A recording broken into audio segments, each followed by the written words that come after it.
पैगंबर मोहम्मद साहेबांनी कोणताच नवीन धर्म दिला नाही. पैगंबर मोहम्मद साहेब शांती धर्माचे संस्थापक नाहीत, इस्लामचे संस्थापक नाहीत. आपल्याला आश्चर्य वाटेल पण हे सत्य आहे.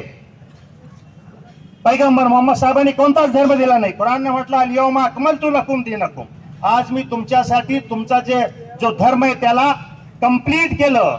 अगोदरचे जे धर्म होते ते त्या काळच्या लोकांसाठी आणि तेथील प्रदेशाकरता होते. पूर्वी माणूस एवढा त्याला समजत नव्हतं, छोट्याशा भागामध्ये राहायचा, पैगंबर यायचे त्यांना तेवढंच सांगायचे, त्यांना जास्त ज्ञानाची आवश्यकता नव्हती. परंतु मोहम्मद साहेबांचं वैशिष्ट्य काय? अल-यौमा अकमलतु लकुम दीनकुम व अतममतु अलैकुम निअमती, तुमच्यावर माझा जो इनाम होता सर्वात मोठा म्हणजे तुम्ही कसं जीवन जगावं, ज्याला आपण धर्म म्हणतो, त्या धर्माला मी पूर्णत्व प्रदान केलं. मोहम्मद पैगंबर साहेबांचं कार्य यासाठी महत्वाचं आहे की त्यांनी त्या इस्लाम धर्माला पूर्णत्व प्रदान केलं.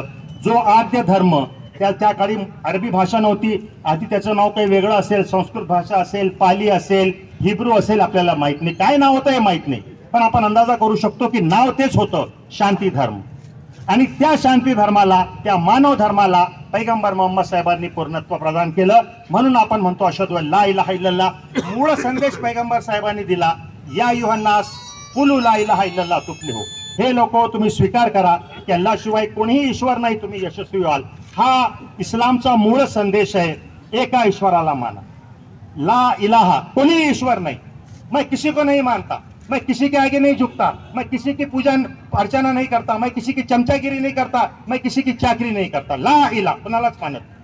आणि त्याच्यानंतर इल्लल्लाह, की एक दिव्य शक्ती, त्याला मी मानतो, मी त्याची उपासना करतो, मी त्याची भक्ती करतो. हा एक अल्लाहला मानण्याचा संदेश प्रत्येक धर्मामध्ये आपण पाहतो. एकम ब्रह्म द्वितीय नास्ते निय नास्ते किंचित, ईश्वर दुसरा नाही, किंचित मात्र नाही.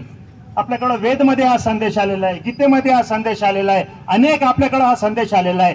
आपण इथं मानतो सबका मालिक एक, सब बोलते सबका मालिक एक, पण आपण मानतो किती हे महत्वाचं आहे ना. तुकाराम महाराजांनी म्हटलं, कारे ना आठवशी कृपारू देवाशी, पोषितो जगाशी एकला तो. तुकाराम महाराज काय म्हणतात? पोषितो जगाशी, जगाचं लालन पोषण करणारा कोण आहे? एकला तो आहे. त्या एकला तो, किंवा साईबाबांनी म्हटलं सबका मालिक एक. मोहम्मद पैगंबर साहेब म्हणतात, तुम्हाला स्वर्गात जर जायचं असेल, तुम्हाला जर यश मिळवायचं असेल, तर तुम्ही स्वीकार करा त्या एका ईश्वराशिवाय कोणी ईश्वर नाही. ला इलाहा इल्लल्लाह, तुम्ही यशस्वी. भाषा वेगळे असल्यामुळं आपल्याकडे गैरसमज निर्माण होतात. हा मुख्य संदेश आहे. हा कशासाठी आहे लक्षात घ्या.